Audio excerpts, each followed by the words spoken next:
Welcome to Fantasy Sports Daily, powered by FantasyGuru.com. Monday through Friday at 12 p.m. Eastern Standard Time, 9 a.m. Pacific. Ray Flowers breaks it all down for you from a fantasy sports perspective.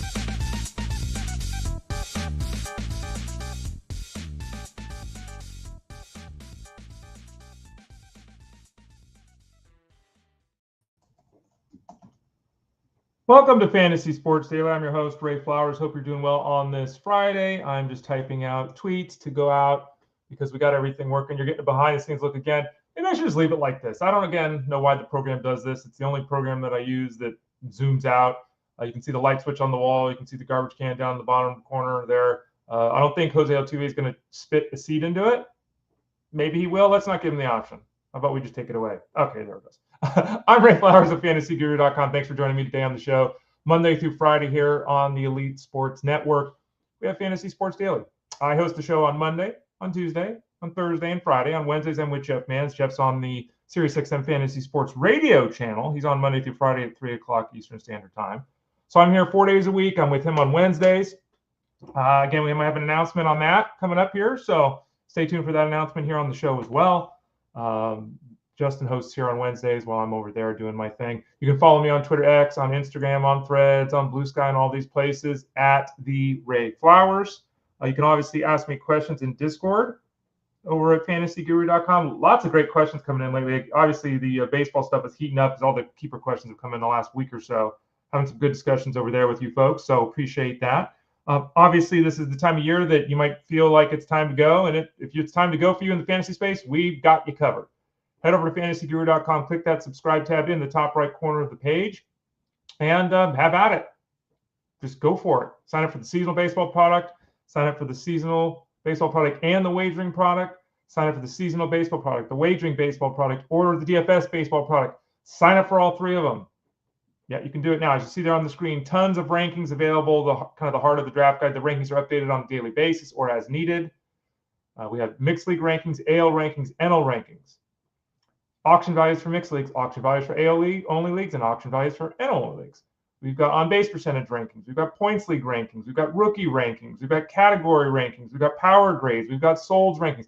We got a lot of rankings over at FantasyGuru.com, so check it out over at the site. We've got all the articles dealing with rookies, the history of rookies, who are the rookie profiles, what are the rookie profiles for the guys that could impact us in 2025. Jeff Mans is doing a series of rookies that he's reviewing over on Fantasy Guru, over on Series 6M Fantasy Sports Radio, and he realized that he had so much information there that he might as well just let's article time this sucker up. So you see the first one of those up today. Dillon Cruz is up today. There'll be 5 of them in total. Maybe he'll do more. We'll see. But there'll be 5. Sasaki, Noah Schultz, Cruz. Who are the other ones? Shoot. Let me see if I can pull that up as we're talking here. I was just doing it yesterday. You lose your mind when these things happen, right? They happen really quickly. Oh, I should check in the right spot. Let's go rookies. Here we go. Dillon Cruz, Jackson Jobe, Noah Schultz, Roki Sasaki, and was there one more? 1, 2, 3, 4. Oh, Roman Anthony. There it is. Roman Anthony's the 5th one. So those will be coming out one a day starting today with Dillon Cruz. My player profile series is up and running. Xavier Edwards, Victor Robles, Jeffrey Springs, Ronaldo Lopez, some of the names that have been posted already. We'll have later today the draft book updated. We update that every Friday. So I'll spend some hours here after this show updating that. The bottom line is the baseball season's in full swing. Click that subscribe tab in the top right corner. Get signed up for the package. You won't be disappointed. You have the success. You'll have the information you need to have the success in 2025. And remember, if you want to do just one of the 3 packages, you want to do 2 of the 3 packages, you want to do all 3 of the packages, we can accommodate all that. Click the subscribe tab in the top right corner of the page, or send a note to support@fantasyguru.com. Support@fantasyguru.com. Here's the show today. CJ Abrams, good news. Yay. Rafael Devers, Gavin Lux, Tyler Stephenson, Caleb Durbin, Darvish, Sanchez, Ober, Bednar, Baz, Blanco, Woodruff, a bunch of guys to talk about. We'll do that for about the next 25 minutes. About 25 minutes from now, we'll visit with Russell Clay.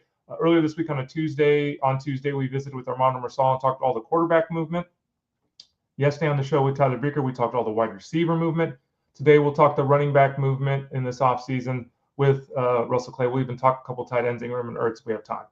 You can also sign up right now. Let's not forget that it's that time of year. You can sign up for the March Madness package over at fantasyguru.com. So get signed up now. You get access to an exclusive live stream. You get access to a in-house event, so you can win a league, some kind of. I'm not even sure what it actually is, but there's something, a members-only contest. You get obviously the breakdowns of all 68 teams, tournament brackets and picks. Access to the Discord room, so you can ask questions as we're going through the whole tournament talk to other users at the site, all that. You can go to fantasyguru.com, click that subscribe tab in the top right corner, and at the top of the page, when you click on that, you'll see, let me make sure it's still there today. It was there yesterday. Yeah, you can see it there right at the top. Choose our new March Madness guide. It's available here. Learn more right at the top of the page under Choose Your Sport. A little basketball next to it. So check that out over at the site. Okay, let's talk some baseball here. CJ Abrams, who we said, things are probably okay. Had the 2 quadded. Sounds like maybe he's a little dehydrated. Let's not get ahead of ourselves. Played yesterday, hit a home run, had a couple base hits, so he's fine. So we can continue to draft CJ Abrams this weekend without concern.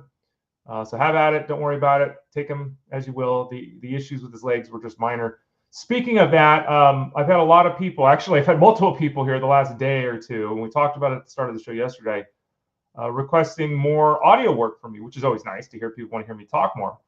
As I described yesterday, it's difficult. We got all kinds of things going on, but I think I'm going to be able to do some next week. I'm going to try to do a couple of members-only podcasts next week, kind of looking at Saturday and Sunday. As I described yesterday, this show I'm in total control over. I create the show, I post the show, I put it in all the various places. I do all the work for the show. When it comes to a podcast being posted on our website, fantasyguru.com, I need to depend on others. I don't have the technology to post a podcast there. So, got to loop people in and all that. So I think we'll have a podcast on Saturday and Sunday next week for members only. That's my plan right now. I'll obviously update you as we get closer.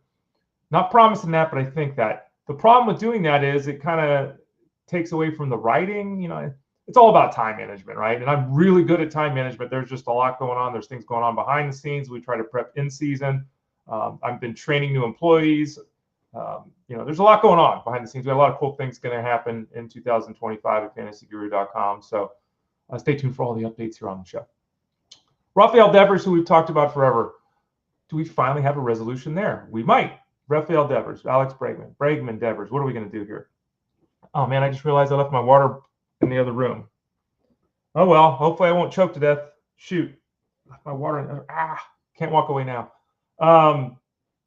Rafael Devers said that he told his manager, Alex Cora, and president of operations, Craig Breeslow, and here's the quote, "I'm good to do whatever they want me to do. I'm here to help. I'm ready to play," unquote. He also said he would be okay if he was starting the season as the designated hitter. So it sounds like, for now at least, we have some clarity that it's unlikely Devers is going to start the season at third base, that there's a high probability that he starts the season as the DH. Now, what does that mean in season? How long will Devers be okay being the DH, right? And this doesn't matter for 2025 because Devers is who he is. He's third base eligible, all of that. But it could be a concern in 2026. So we'll have to see. I'm still thinking he plays I don't think he DHs 152 times. Maybe I'm off on that. I don't think that's the case.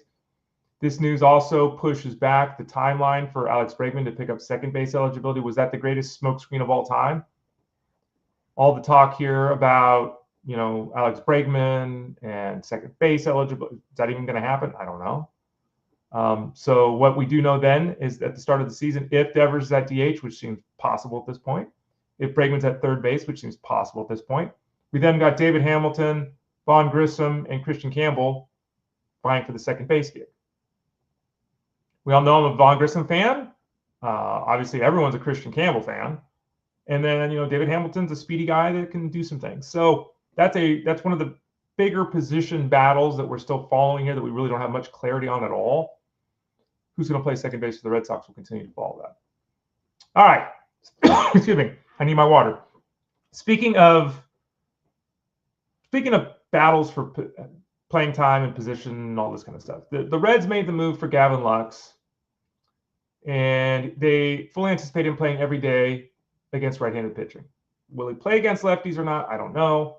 I've drafted Lux. I took him just most recently in the FSGA draft earlier this week that I hosted and drafted in my write-ups over at fantasyguru.com. Lux, as I mentioned, hit 300 in the second half with like a 400 on base percentage. Maybe it was 390. Hit 300 with like a 390 on base percentage in the second half last year. It's he's not old, right? He's 27, and there was a period of time where everyone thought this guy was going to be an all-star coming up through the minors, right? So maybe he figured some things out. Hitting in Cincinnati's obviously a benefit for an offensive player. I'm hopeful that, again, he gets 500 plate appearances. We did get a report that said Heimer Candelario could split time at third base in a platoon scenario with Gavin Lux. Obviously, Lux is a lefty. Candelario is a switch hitter, but I guess that would be Lux facing all the righties, Candelario playing third base and facing the lefties, and then playing first base when he's not playing third base. I think that the plan at this moment in time, at least, is that obviously Spencer Steer is not going to be ready for the start of the season. We don't know about Christian Encarnacion's strand. I highly doubt the Reds would take Candelario and make him a platoon guy. That's just not what we've heard. That's just not the vibe I'm getting at all. So my assumption is Candelario plays most days at first, some at third. You might end up with dual position eligibility for 2026. But Lux will basically be the everyday second baseman. Candelario will basically be the everyday first baseman until Spencer Steer is back, and then they have to make decisions. Probably put him in the outfield. I mean, as we're looking now, Will Benson might be in the starting lineup. Will Benson, Stuart Fairchild. So we'll probably just have Steer play the outfield, leaving Candelario as that first baseman. Maybe Christian Encarnacion Strand, impresses enough, and they want to get his bat in the lineup. That could bump Jake Fraley to the outfield. That could bump Jake Fraley to the bench. Lots going on here with the Reds. The bottom line is I'm still anticipating Lux playing every day, at least against right-handed pitching. If they want to do lefty, righty, like he could hit fifth in the lineup too. I've seen some projections of him hitting fifth. I've seen other ones hitting seventh or eighth. So there's still a lot to be determined there with Gavin Lux. But interesting story that we could get that platoon at third base there. Tyler Stephenson, speaking of the Reds, this is something that is concerning. He's a catcher that is he's a top 10 catcher. Let me just say that. He's a top 10 catcher. He is somebody that is a very proficient. He's a professional hitter. And we don't have many of those at the catcher spot. And he plays a lot too, which is nice. But he's getting an MRI on his back after having more soreness on Wednesday there. The team is right now. The team is saying not a big deal.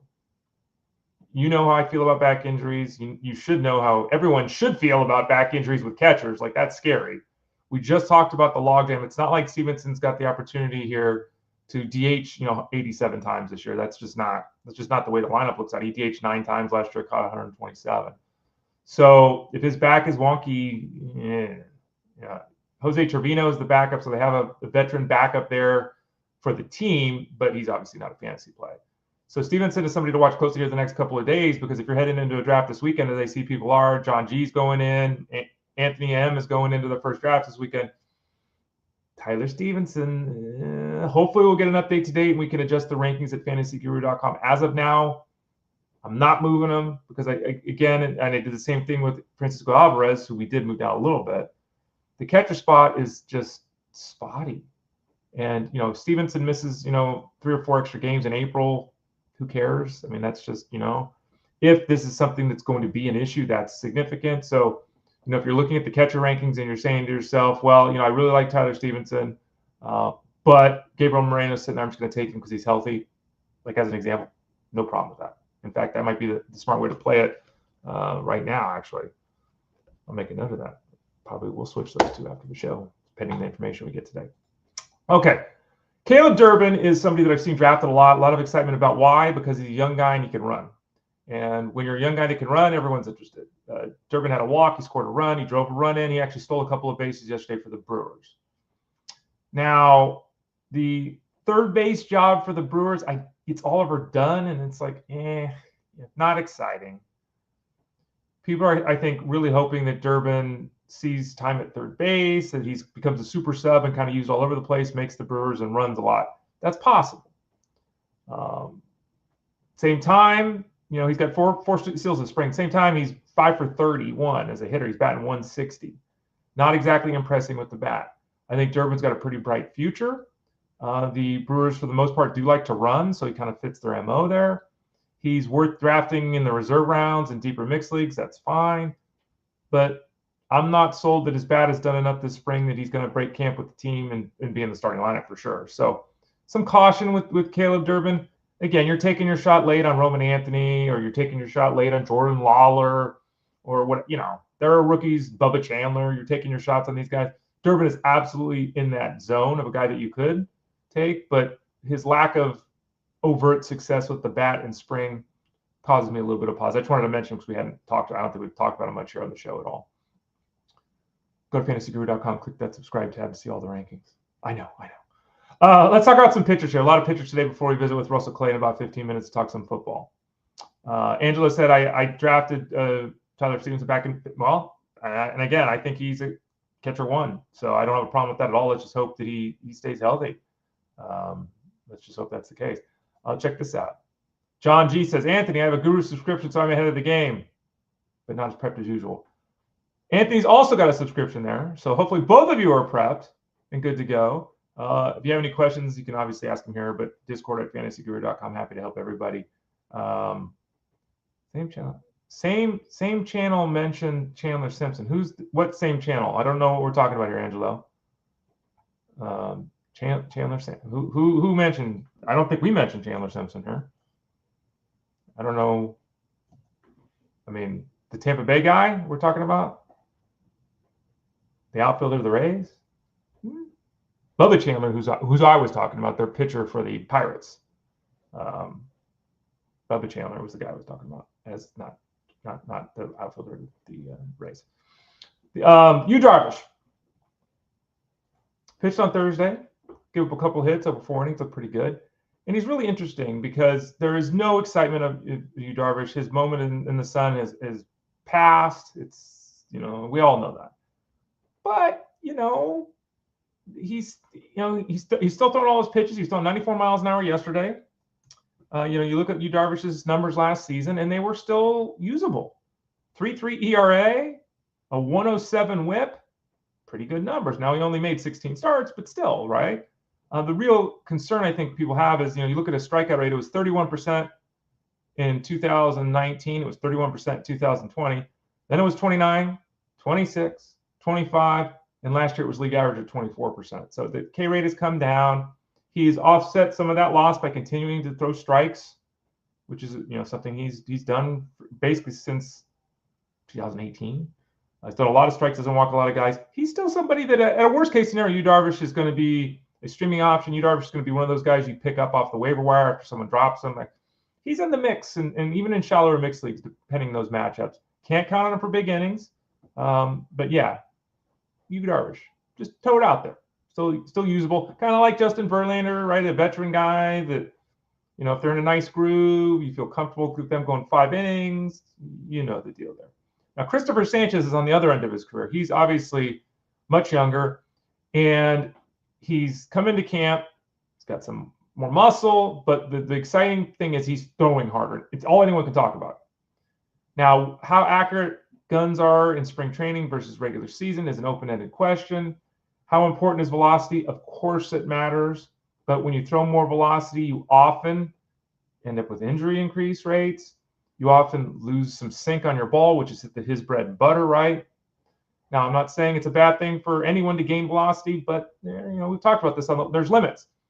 Throwing at 90% of your hardest, 95% of your hardest is probably better for your body than maxing out at 100%. Cristopher Sanchez has looked sharp this spring. Again, everyone's talking about I've seen him really rise in ADP and draft boards, all that. So his velocity is up. Yesterday's velocity was down. Okay. He was up about a mile an hour yesterday from where he was last year, which is still on balance really good. Prior to that, he was up about 2.5 miles an hour. So now we're getting into the, is he throwing 94? Is he throwing 96? Is he throwing 97? Like and we all know there's a massive difference between 94 and 97. That's significant, not massive. It's a significant difference. So, is it the guns? Is it dead arm early? Some guys have that. Bottom line with Sanchez is that he keeps the ball on the ground. He's been really stable since going into the rotation. He's a really solid guy to have round out your rotation. whether he's throwing 96, 97, or he's throwing 94, 95, he should be successful.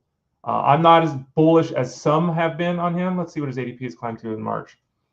In the month of March, over at the NFBC, if I go to pitchers, that would help since he's a pitcher. He's not an outfielder. He didn't change positions, did he? If you go to the if I could learn how to type too, boy, this is Cristopher Sanchez causing all kinds of problems this morning. He's up to 60th at the pitching spot. Now, again, that includes relievers, so 45th among starters, something like that, with an ADP of 163. So, and he's got as early as pick 112 in the last 129 drafts. So, Cristopher Sanchez definitely moving up. Now, Bailey Ober on the other end of things is Mr. Consistency. And he gets his success by locating his pitches. And despite being like 6'7", being this huge dude, he throws like 91 miles an hour. He does not have velocity. You would expect him walking out in the field, it's like, oh my God, he's going to throw 99 miles an hour. No, it's 91.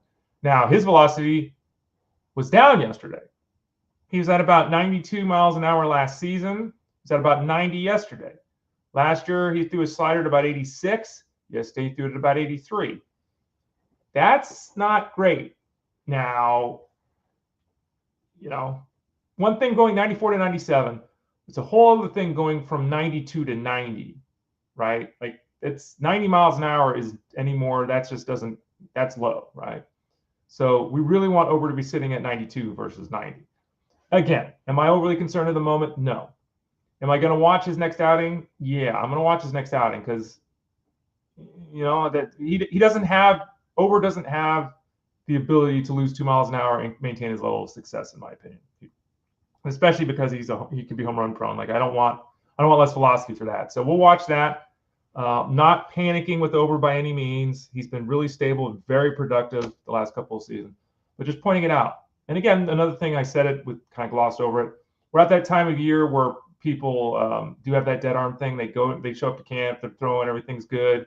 And, you know, the arm gets a little, I don't know why that happens. It does happen. Most of the time, it doesn't mean anything. But again, we'll keep our eye on that to make sure. David Bednar gave up 5 runs yesterday and got 1 out, which is not good. He's now given up 6 runs and 7 hits in 4 1/3 innings, which is not good. I still, at this point in time, am anticipating, and we'll update the closer grid next week at fantasyguru.com. I'm still anticipating at this point in time that Bednar will be the closer for the Pirates, but Dennis Santana is starting to get a little more interesting.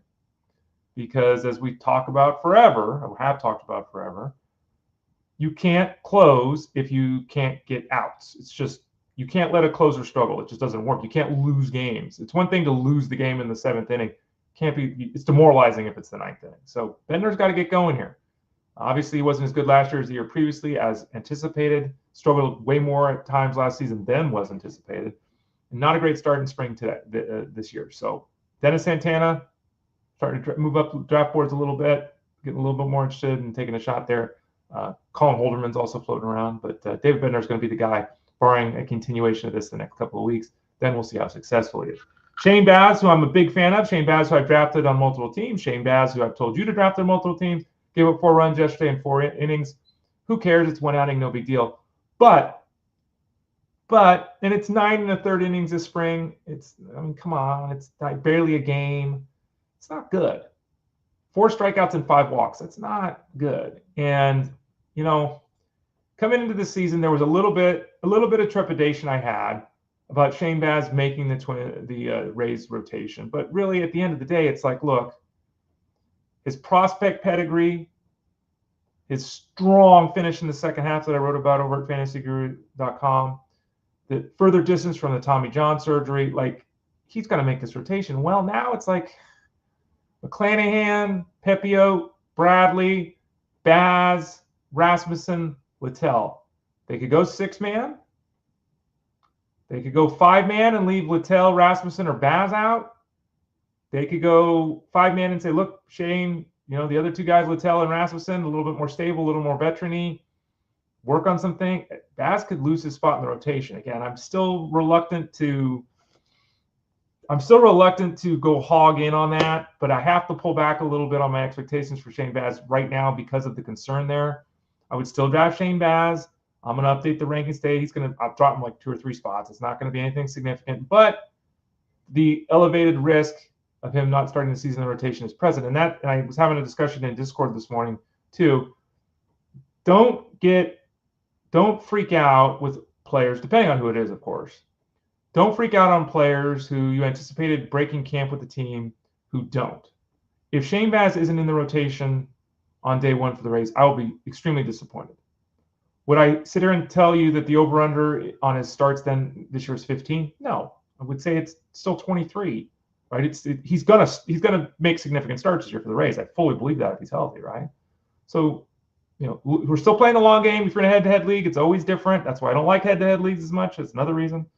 But Shane Baz is a situation to monitor because he's not doing enough to force the Rays into this decision. The decision would have to be made more because of his pedigree, because of the success he has had at the big league level, and because of what the future could hold right now versus his obvious performance.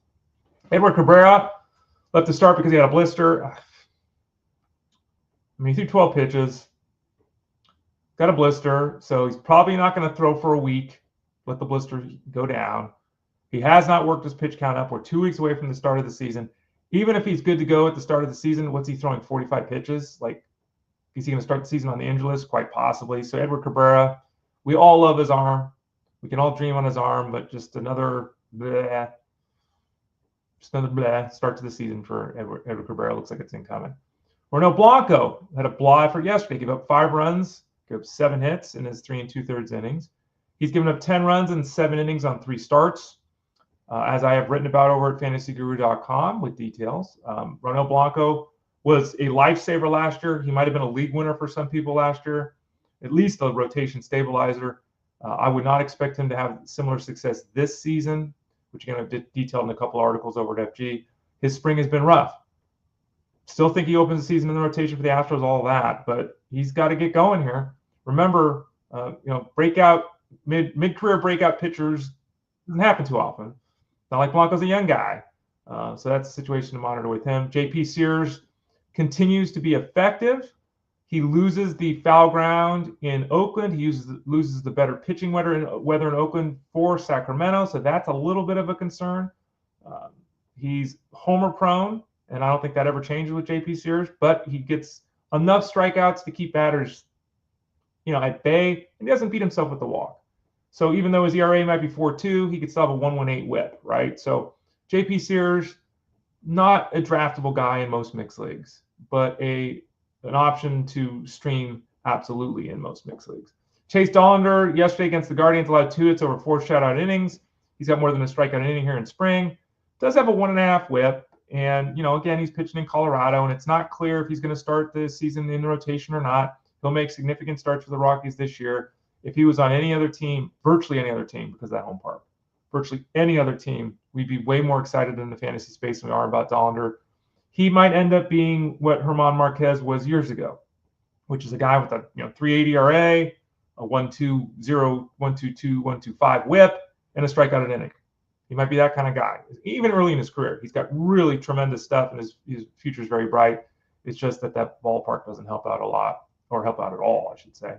And then finally, before we talk to Russell Clay, Brandon Woodruff, who everyone's excited about, he's hitting all these marker posts in his return from shoulder surgery. Remember, he didn't pitch last season. We talked about him earlier this week, I believe, here on the show. He's going to make his debut on Sunday. Remember this. I'm saying debut on Sunday, and we're less than 2 weeks. We're 2 weeks away from the start of the season. He's making his debut on Sunday. So it's almost positive that Woodruff will begin the season on the injured list, even if things continue to go well. He's just not ready, right? They could, as teams, go with the 6-man rotation. You could have him throw his 45 pitches, his 55 pitches, his 65 pitches. You could do that. I'm kind of anticipating him starting the season on the injured list as they continue to be very measured with his return. Again, though, all positives to this point with Brandon Woodruff. We'll watch him on Sunday to see how he does, to get a little bit better understanding of what our expectations should be early in 2025. So that's the baseball discussion on the show today.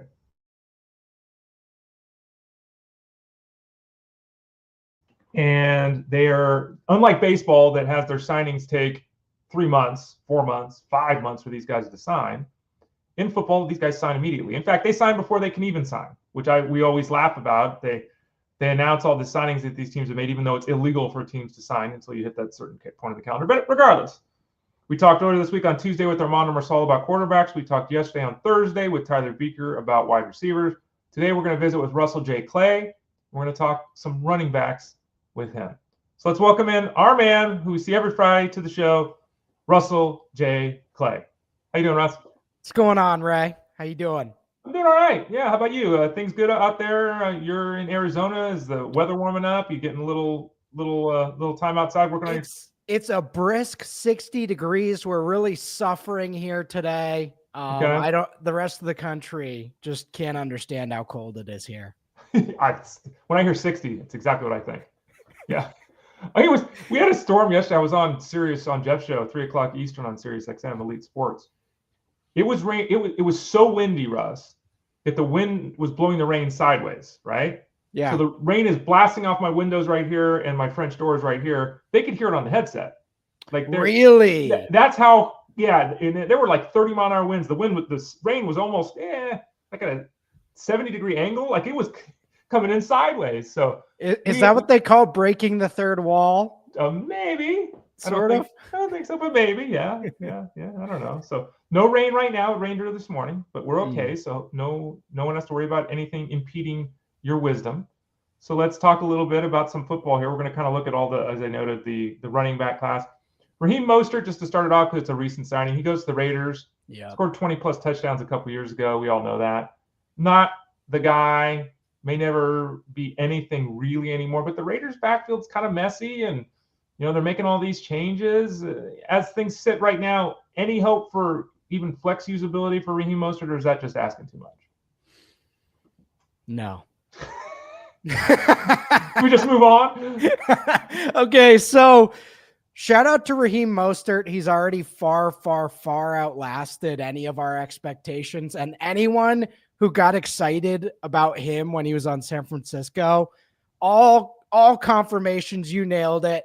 But this is the classic 31, 32-year-old running back going to a weird destination to land that plane for his career. So, yeah, I mean, he'll play snaps and, he probably still has that explosiveness, but we're at a different stage than all 20 touchdown Raheem. It's amazing. And he did that too. And I remember like in Dynasty and Keeper Leagues, people got excited about it too. It's like, whoa, come on, man. He's been with 9 teams. Like, come on. Okay, so Najee Harris. Now this one matters because Najee Harris obviously is a usable running back. No one ever likes Najee Harris. But at the end of the season, he's always running back 19 or whatever, right? Yeah. Well, now he's going to the Chargers. He signed a 1-year deal with the Chargers. It was like $9.5 million, something like that. So it's significant money to be the lead back here with San Diego. And this one is intriguing. Now, we don't know what other moves they're going to make. We don't know what the backfield is going to look like. It does not look like, J.K. Dobbins. I don't think he's signed anywhere, right? I don't think I've seen that. No, I don't think he has either. No. So Harris kind of just goes from from Pittsburgh to Los Angeles. And it's basically 275 touches again for him with the Chargers, right? It should be. It certainly should be. I would imagine he tilts more towards 300 than 250, and they grind things out. If I learned anything from 2024, it's that Jim Harbaugh is obsessed with Justin Herbert, but he likes winning much more than making Justin Herbert look like an all-star Pro Bowl caliber quarterback. So they're going to use the Michigan 49ers strategy that Harbaugh's employed of grinding it out. And I can't think of a better guy to get 3.9 yards per carry and wear down defenses. So yeah, I kind of like it, but yeah, it's not going to be fancy by any means. Is Kamani Vidal useless? I mean, we were big fans of him over at FG, and he didn't see the field last year. And while you could understand that, I don't blame the Chargers for bringing in Najee Harris. I mean, come on, but that's not a good sign for Vidal, is it? No, not a good sign overall. And with this 2025 running back class, we got to sweat out the draft for him and getting a roster spot as well. So this is tense times in the Ray, at least 20 of the 32 starting running backs right now are sweating because this class is coming and it's going to be a problem. Great. And don't worry, folks. I didn't just tell you to take Vidal. I took him in my dynasty league too. So don't worry about it. I'm right there in the toilet with you all. Russell Clay at fantasyguru.com. Cowboys, we'll talk about Rico Dowdle in a second, but he's no longer a Cowboy. The Cowboys signed Miles Sanders today. Okay. They signed Javonte Williams a couple days ago, 1 year, $3 million contract. So it's Javonte Williams and Miles Sanders backfield for now. They didn't invest heavily in either two guys. So to your point, they could certainly draft another running back, even if it's not Genty. As it sits here right now, what are your thoughts on Javonte Williams? I imagine very similar sentiments as everyone right now, which is Javonte is not what I thought he was. He's coming off that major injury where he hasn't looked the same since. And it was a few years ago now, but we still all have that in the back of our mind. Like, this is not the same North Carolina rookie year Javonte. So that is in the back of my mind. Dallas has had a history of bringing in guys and having them produce, the DeMarco Murrays of the world, and, the Darren McFaddens of the world. Guys like that have all come in and found success, but I don't think he's of that caliber.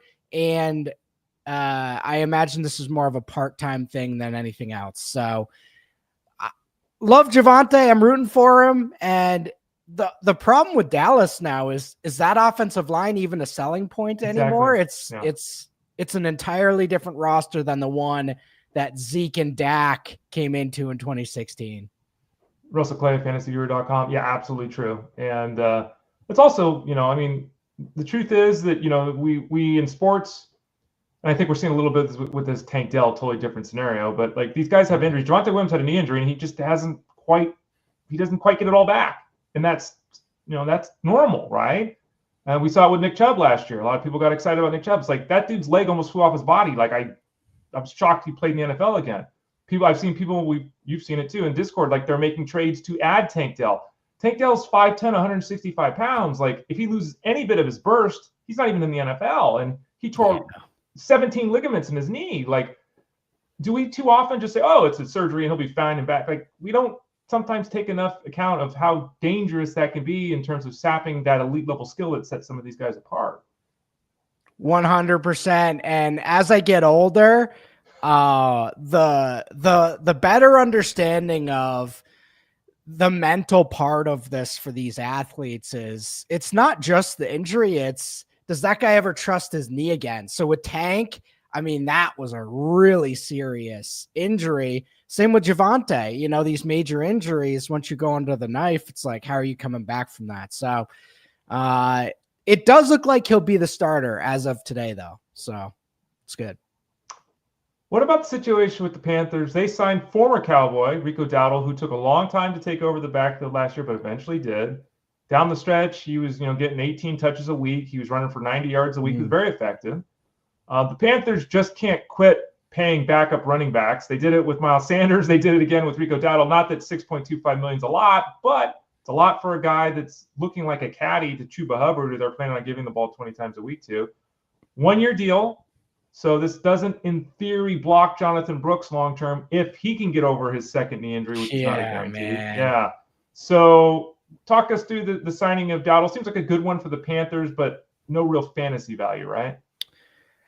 This is a clear signal from the Panthers to me of this Jonathan Brooks thing might be a wasted draft pick, which is crazy to say, but what are the hit rates of a guy coming back from a double major injury?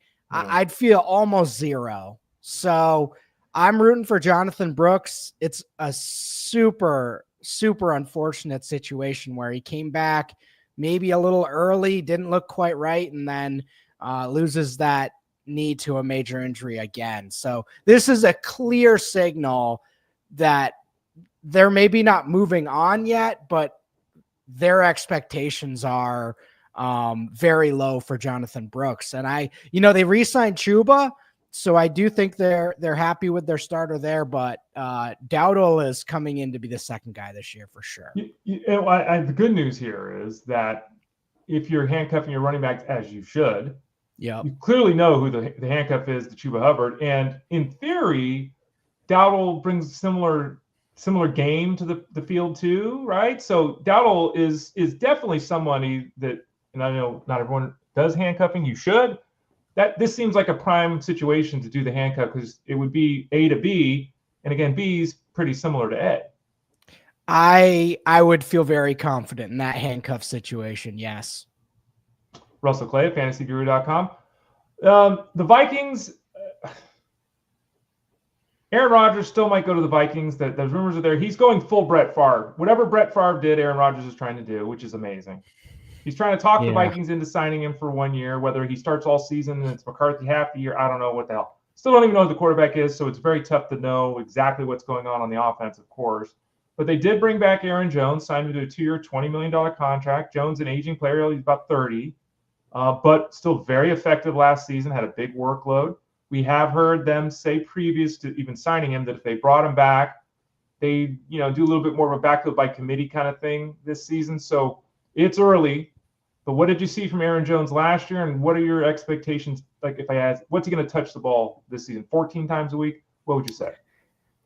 This 2017 running back class will not let go. And that is Aaron Jones. He is the epitome of the guys that won't let go. He was awesome last year. Yeah. And it continues to be shocking. I've been shocked at Aaron Jones for the past 3 years now. Eventually, it's going to get to a point where he can't do this anymore. But as you mentioned, 14 touches a week, he can certainly do that. And if he's still the same explosive self, which he was in 2024, why wouldn't he be able to do that? So as the year goes along, if they're going for playoffs, maybe they'll rest him a little more. I imagine they'll bring in somebody. I don't think they're loving the Ty Chandler situation, but overall, going to be another later round fantasy running back where you look at it and say, he's got to be done. And then, remember when Frank Gore was still going at like 33, 34? Yeah. So it's not unheard of for guys to just keep going. So if you're in the 7th, 8th round, I don't know what his ADP is. Decent shot, Did Frank Gore ever get tackled and go backwards? Like ever? Never. I saw so many because he played for the Niners. I saw he always, worst case scenario, stopped, but he never got. It's because he got so low. He never got pushed. Amazing. He never got pushed backwards.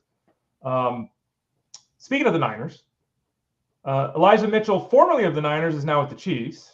They still haven't signed Kareem Hunt yet, so it's currently Mitchell and Pacheco in the backfield there. The Niners tendered a second-round free agent situation to Jordan Mason. So Jordan Mason's going to come back. No one's going to give up a second-round pick for him. Yeah. So talk us through both the backfields with the Chiefs and the Niners. Is it Pacheco and Mitchell? That's the way it's going to be. Do you worry about Hunt coming back? Are the Niners saying with this, level of tendering that, Mason's our number 2 and Guarendo's our 3 behind CMC? What do you see? Man, these are 2 prime depth charts for this 2025 running back class. That is what I'm looking towards. However, 49ers first. CMC is the guy there, right? So if he comes in and he's still a shell of himself, we're going to see a committee approach. I don't think they're going to go away from him completely, even if he's washed. And we've seen this many times before where the efficiency at the end of the year is super gnarly, but they just keep plugging away with the guy because that's the game plan and they don't want to disrupt the chemistry there. But overall, that depth chart was in complete disarray all season, and I imagine we see more of that, especially with Shanahan. He doesn't care who's in there really, other than can they run fast in a straight line? That's all he's really caring about. So Guarendo, still really like Guarendo as an upside play. He showed some upside, but not a pillar of health or featured back consideration. And then Chiefs-wise, The playoff run kind of signaled the end of the Pacheco era in my estimation.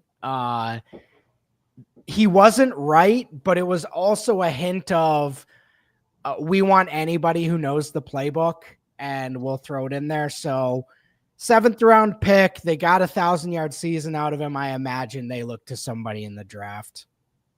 Russell Clay at fantasyguru.com joins us every Friday at about 12:30 Eastern Standard Time. Steelers lost Harris. We talked about that earlier and moved to the Chargers. They brought back Jalen Warren, and they signed Kenneth Gainwell. So right now we've got a dual situation kind of playing itself out. Doesn't look like either one of these guys, Warren or Gainwell, should be expected to take over directly the workload of Harris. Maybe I'm wrong there. Do you think the Steelers are in good shape with that duo? Who would you rather have right now of that duo? And is this one of those teams where you see maybe they're drafting a running back and making it even more complicated? Yeah, I do. I do see them drafting a running back, unfortunately. I like Jalen Warren. And the funny thing is, as a prospect, so in the NFL, he's turned into this third down back, which was completely unexpected from my view. I viewed him as like a 2-down grinder, and they shifted him into a like pure third down role. So I would not be surprised if he took on a much different role with Najee gone. It felt more, this is where we can play you snaps more so than this is his natural being. So maybe he's the lead back and gets 10 to 15 touches a week of, a mix of touches, and then they go with depth there. So, but I do, again, this is another one where I think this running back class is 15 to 20 guys deep. So if they do bring someone in, Pittsburgh is a team I always generally trust with skill guys. What about the Eagles? They got Saquon Barkley, and the expectation in the fantasy space is he's getting another 397 touches and 2,400 yards from scrimmage. We'll see. I think it's important to look at the depth chart here. They lost Gainwell, who we just talked about. They drafted Will Shipley last year, who had, people forget 12 months ago, or I guess 11 months ago, some people were into Will Shipley. And then they bring in A.J. Dillon on this one-year deal. A.J. Dillon, formerly of the Packers, Quadzilla, missed all the season last year. I have honestly never been impressed by A.J. Dillon as an NFL player. It seems like he should be running people over. Never happens. What's the backfield look like behind Saquon Barkley for the Eagles? A.J. Dillon, a streamer and card salesman over on TikTok and Really? other platforms. He I don't know if I thought he was retired personally based on what he's doing right over on there. He's like starting up a business over there. So if you guys are into sports cards or the funniest part is he's this big NFL athlete and he's streaming farm simulators where he's going around with like a tractor and like, really, and it's like, what are you doing, AJ Dillon? Aren't you a pro athlete? Like, I didn't know any of this. Okay. Yeah. So go check out AJ Dillon and his whole second life that he's got going on. But so I just completely lost my train of thought. Oh, well, the Eagles backfield, Shipley, Dillon. Oh, yeah. No. Well, this is all Saquon or nothing. I don't like the Will Shipley thing. Haven't really bought into that since his Clemson days. Okay. He's fine and respect to him. And he got to the NFL and exceeded my expectations already. So that's where we're at with Will Shipley. But the Dillon thing is more of a, that's probably more of a tush push. He can be a helper there, right? In theory, he's got those quads. Oh, what about the situation with the Colts? We know the guy there is Jonathan Taylor. Taylor's still young. Taylor's still extremely effective. Taylor's who had never been hurt last couple of years. The questions about the quarterback obviously is what everyone's talking about in Indianapolis. But they signed Khalil Herbert to a one-year contract. And again, Khalil Herbert at times, it's like, look, this guy's pretty talented. He does some things on the field. When he's given the opportunity, he flashes a little bit. I think he has to be viewed as the handcuff at the moment to Jonathan Taylor. Khalil Herbert, kind of profile him for us. Give us a scouting report of Khalil Herbert. Yeah, Khalil Herbert, an older running back coming into the NFL, and then was a tempting option in Chicago for the last couple years, where we like what we see, but injuries and teams not giving him an opportunity, there's some smoke and fire there, in my opinion, of, all right, this can be a nice part-time guy, but he's not coming for a starter's role. Chase Brown is awesome. Far exceeded anyone's expectations, I have to imagine, other than maybe his parents or his college coaches.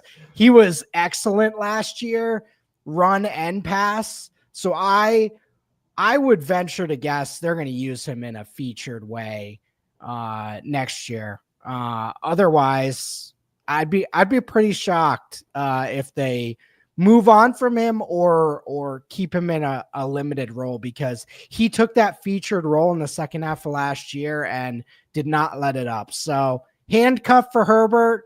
And if something happens to Chase Brown, that's a break glass thing, but you have to imagine Cincinnati's locked in on Brown.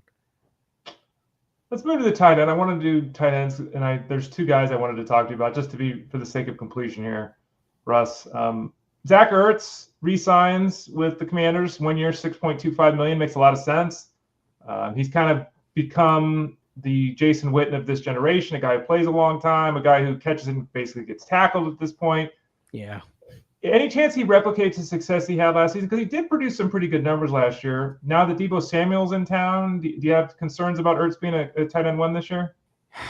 Yeah, the Deebo thing muddies the waters without question. With that said, when a rookie quarterback gets a reliable option and a true guy he trusts, we saw in the playoffs that he basically turned into the top guy in some of those playoff games. So I do like Ertz. He's older, but he's in the Jason Witten. We got our new guy, the Jason Witten, the Tony Gonzalez at the very end, the Austin Hooper, his one good year in Atlanta. We know this role, and it can definitely work for fantasy, especially a tight end. You need 7-8 points to be all right for the week. Right. So he can get you 10 to 15 in the right moment. So yeah, I'm buying him late rounds for sure. And the final tight end to ask about, we talked all about the Jaguars. We discussed the release of Evan Engram and the release of Kirk Cousins, what their plan is for Trevor Lawrence. We went to all that. Well, now we know where Evan Engram is going. He's going to Denver to play for the Broncos. He signed a 2-year deal for about $23 million. So, pretty big investment there for the 2 years. Going to work with Bo Nix, with the head coach, who obviously at times in the past has had a lot of production from his tight end. How excited are you about Evan Engram in Denver? I like it. The one thing is, once a guy has 115 catches in a season, expectations get incredibly high. And for those that didn't watch Denver closely last year, they were much improved and they did really well. But the target distribution is just Sean Payton maniacally laughing in his lab, pouring the food color dyed water everywhere. Right. I mean, it was just a mess. They finally started to give my boy Marvin Mims some more touches, but it was a wild time in Denver last year. I would be shocked if he ever gets the type of volume he got in Jacksonville again. But he's a very good player, and they're gonna find ways to use him. He's too good to not. But if it's 60 catches instead of that 80 to 100, I mean, that's a big difference. If you had to draft today, which you don't, Engram or Ertz, which way would you favor? Engram. Okay. I figured, but I just wanted to get that on record. Say it with your chest, as Jeff Mann says. Tyler Beaker's with us on Thursdays. On Tuesdays, Armando Marcel. But on Fridays, right now, and every Friday, it is Russell Clay. You can find him on Twitter X at Russell J. Clay. Is that correct? That is correct. That is correct. The live stream is back on Tuesday nights at 7 o'clock Eastern, correct? Correct. I think Tyler said that the rookie profiles are going to start trickling out next week. Is that correct? And are you involved with that? I assume yes. We are getting the list now. We did about 50 players last year. Armando Marcel, Tyler Beaker, myself, and Rich Mileto. So 50. So this is not just Ashton Genty. It's basically the first 3 rounds kind of thing, kind of looking at. Yeah. Okay. Some quarterbacks, running backs, wide receivers, tight ends. He's Russell Clay. I'm Ray Flowers. Again, Russell's with us every Friday, about 12:30 Eastern Standard Time. Anything else going on that the folks need to know about? Any more pretzel reviews or anything like that? I know you had a show earlier this week with Tyler Beaker. Jeff Mans was very proud of you guys. Said you said a lot of complimentary things and such, and he was glad you're both working for us. But anything else like that coming down the pipe? Well, we got Clay's Corner, and of course, we have our March Madness that I've been looking at. I've been watching some college football or college basketball stuff with Scott Bondar and Ted Schuster. So we're going to have that March Madness package set by next week. There you go. There it is. Yeah. Click that subscribe tab in the top right corner. Get signed up for the March Madness. My college teams didn't have anything of note for basketball. Just wasn't. My grad school was at USF, and if you're old enough to remember 1955 and 56, Casey Jones and Bill Russell won 2 national titles. Yeah, but that was the last time USF did anything in basketball. I'm old, but not that old. I wasn't born. So I didn't have any. Did you have college basketball? Was that a thing at your school?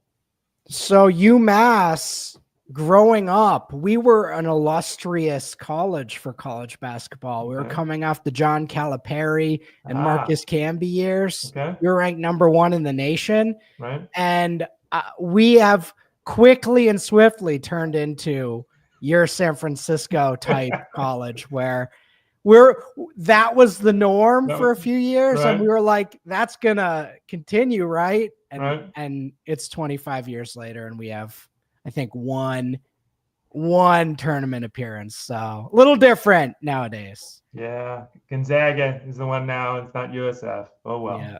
There's always hope. Maybe we'll find the next Bill Russell. You never know. Russell Clay at fantasyguru.com. Thanks for joining us today, Russell. We appreciate it. We'll talk to you again next Friday. Have a great weekend. All right. Thanks, Ray. Remember, fantasyguru.com. Click that subscribe tab in the top right corner. Type in Fantasy Sports Daily to your podcast network. Catch the show there. Find the show at fantasyguru.com. Use the Elite Plus tab at the top of the page. Check out all the articles, all the breaking stuff for football, for baseball, for basketball, for hockey. Head over to fantasyguru.com today. For Russell, I'm Ray. This has been Fantasy Sports Daily, powered by fantasyguru.com.